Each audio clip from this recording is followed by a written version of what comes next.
Este año 2021, a punto de concluir, nos trajo un valioso libro que rompe saludablemente con la neutralidad académica sobre héroes y víctimas, ensayo para superar la memoria del conflicto armado de Juan Carlos Ubillús. No voy a resumir sus argumentos, precisamente para invitar en estos tiempos de resúmenes y lecturas superficiales a que lo adquieran y reflexionen sobre su propuesta. Aunque mi intención, como siempre, pretende proponer objeciones críticas para conversar en una tradición humanista dominada por un diálogo de sordos. Por supuesto, discuto ideas, no personas, sobre todo tratándose de un colega y amigo.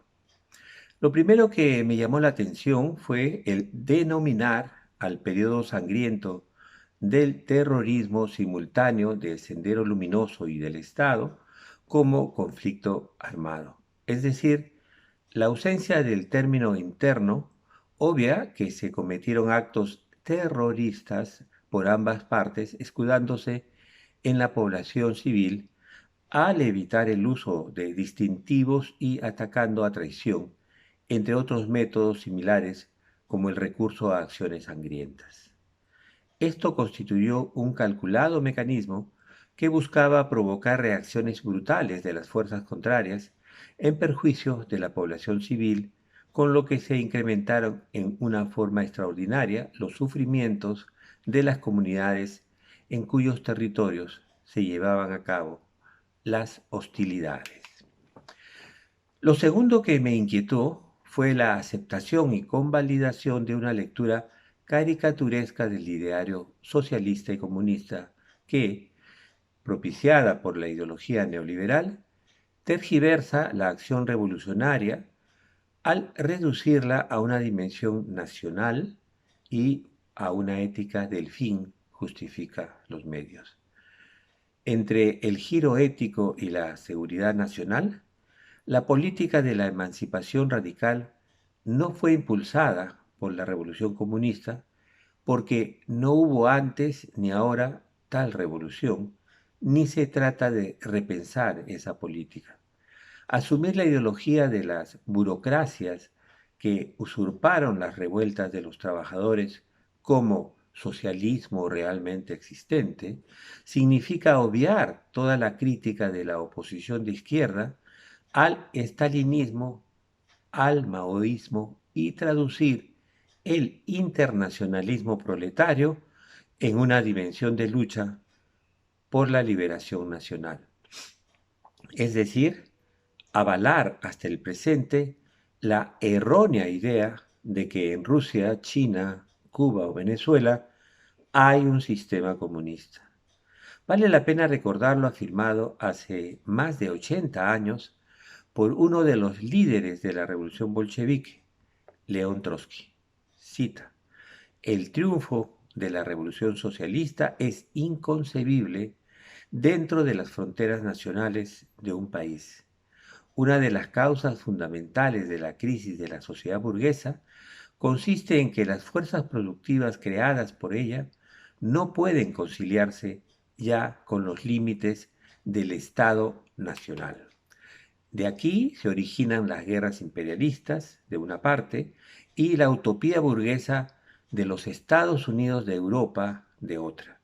La revolución socialista empieza en la palestra nacional, se desarrolla en la internacional y llega a su término y remate en la mundial. Por lo tanto, la revolución socialista se convierte en permanente en un sentido nuevo y más amplio de la palabra, en el sentido de que sólo se consuma con la victoria definitiva de la nueva sociedad en todo el planeta. Fin de cita. Esta precisión nos lleva a una tercera objeción, el avalar la igualdad entre revolución proletaria y violencia, dictadura, terrorismo. Esta falsa ecuación es resultado de una segunda manipulación y tergiversación propiciada por la ideología capitalista. Esto lo mostraron observadores imparciales como John Reed. La Revolución de Octubre en Rusia fue resultado de asambleas populares donde se acordaron decisiones políticas a favor de un gobierno al servicio de los intereses de la clase trabajadora.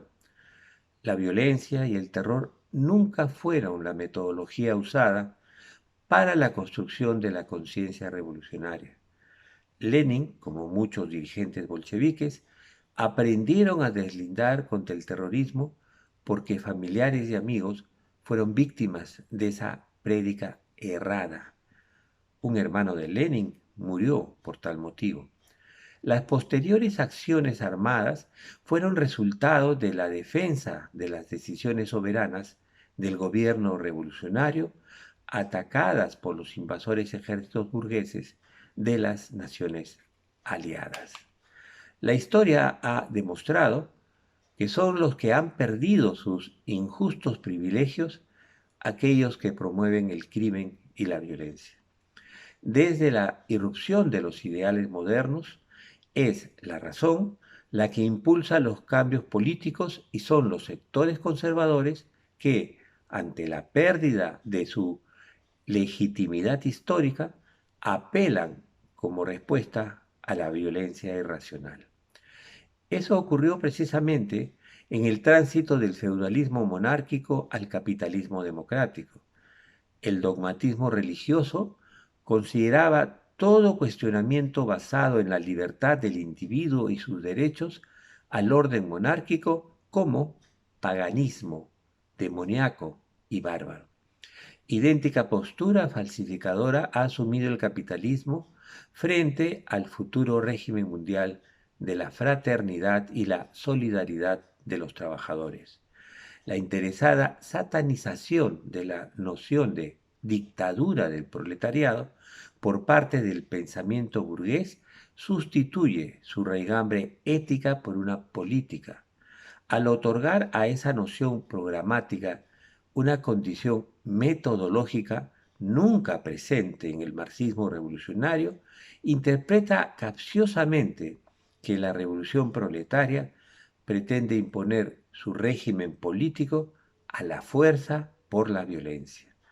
Congruente con su vocación de asamblea popular y decisión democrática, basada en el debate y el acuerdo, la noción de dictadura adquiere el sentido de predominio, fuerza dominante argumentativa, basada en que la única reivindicación del obrero como clase es desterrar la explotación, eliminar la cosificación del hombre. A diferencia de cualquier otro grupo social o clase interesada en un particular beneficio, el proletariado representa, encarna y predomina como el único ser social capaz de liberar a toda la humanidad, precisamente por estar en la condición más inhumana de enajenación de su propio trabajo. Lo reseñado nos lleva a la cuarta objeción internacional. La episteme cultural adapta al obrero a la explotación capitalista, a limitar su conciencia a luchar por un economicismo reducido al objetivo de obtener más salario. La conciencia revolucionaria será un salto cualitativo si su experiencia es conducida por un partido hacia el poder político que aplique un cambio radical del modo de vida. Como en la educación burguesa, esta conciencia proviene de forma externa de cuadros profesionales, maestros o dirigentes, pero nada garantiza que estos no sustituyan el bien universal de todos por el beneficio personal. Más aún cuando la meta al ser mundial rebasa temporalmente lo nacional y lo individual. Ambos valores soportes esenciales del sistema de explotación del capital. Ubiyús, sobre este punto, llega a la conclusión de que hay que repensar la política revolucionaria desde la perspectiva de la política de la emancipación radical. Este llamado giro ético se origina en nuestra tradición política mucho antes del diálogo entre Valle Riesta y Hildebrand, 1966, citado por Villús. En 1980, con la ruptura de ARI, Alianza Revolucionaria de Izquierda, que fragmentada en 10 organizaciones partidarias, obtuvo en conjunto 16,78% de los votos. El Partido Popular Cristiano, tercera fuerza electoral, obtuvo en ese entonces 9,56%. Este divisionismo y oportunismo, donde líderes de izquierda abandonaron su compromiso revolucionario por una curul y un sueldo en el Estado, es el punto de origen de este doble giro ético. Precisión que nos lleva a la Cuarta Internacional. La génesis del denominado giro ético está relacionada con la doctrina de la seguridad nacional porque ambas son consecuencia de la reducción de la propuesta revolucionaria internacionalista del socialismo a la defensa del Estado supuestamente proletario y su conversión en una política estatalista. Esto fue posible tras el asesinato de León Trotsky, 1940, y la disolución de la Cuarta Internacional. Desde ese momento, el gran problema de la revolución ha radicado en la posibilidad de una dirección proba y consecuente que opte por sus convicciones sin importar las decisiones burocráticas y oportunistas. Aspecto que nos conduce hacia Mariátegui y su afirmación de que el socialismo peruano será ni calco ni copia, sino creación heroica. Se puede tener mucha buena voluntad, revisar exhaustivamente las contribuciones de filósofos para intentar construir una política de emancipación radical, pero la crisis de dirección revolucionaria radica en las distorsiones que la dominante teoría política marxista estatalista, por etapas y violentistas, ha perpetrado.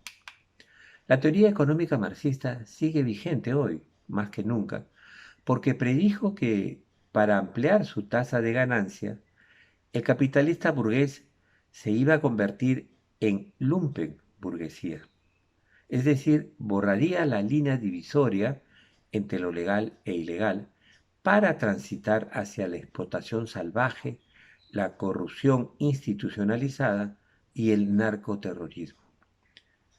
El culto al dios dinero de las relaciones de producción capitalista atrofian, a pesar del gran desarrollo de la ciencia y la tecnología, el uso social y cooperativo beneficioso de las fuerzas productivas.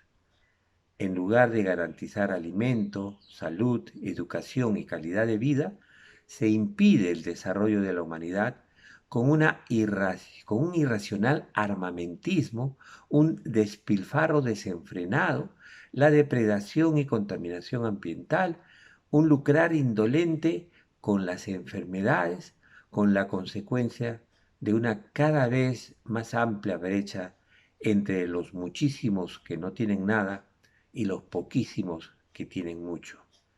La revolución tecnológica en curso ha generado que la gran mayoría somos personas que tenemos que trabajar para vivir, aunque nuestro trabajo sea de un proletariado cognitivo, como dice Franco Berardi, y que sea un reducido grupo que vive de privilegios y grandes riquezas. La tarea formativa consiste en abandonar dichas desviaciones de un izquierdismo infantil y desarrollar una conciencia crítica revolucionaria en la juventud, en diálogo con nuestra realidad y tradición cultural, para lograr desde nuestra propia cultura una desobediencia civil pacífica en la revuelta del mañana. Esto nos conduce finalmente a nuestra quinta objeción. Estamos totalmente de acuerdo que el camino radica en fortalecer la formación libre, solidaria y ética de los jóvenes. La indagación científica, el compromiso humanístico y la creación artística literaria son las que promueven el giro ético requerido, pues ubican en el centro de la existencia humana valores diferentes y contrarios a todo utilitarismo enajenante, el interés egoísta, la veneración ciega por el dios dinero y la ganancia. Sin embargo, tanto en el terreno económico, político, educativo y literario, la tercera revolución industrial del capitalismo, iniciada en la década de los 90 del siglo pasado, gracias a la revolución informático-digital, ha modificado radicalmente las condiciones de su dominación para contrarrestar cualquier posible capacidad de cambio, toma de conciencia. En el terreno del uso de la escritura, ha surgido una noción profana de la literatura cuyo sentido ampliado busca informar, renovar temas y emplear descriptivamente la palabra sin la imaginación crítica, la simbolización libre y la previsión creadora de la tradición.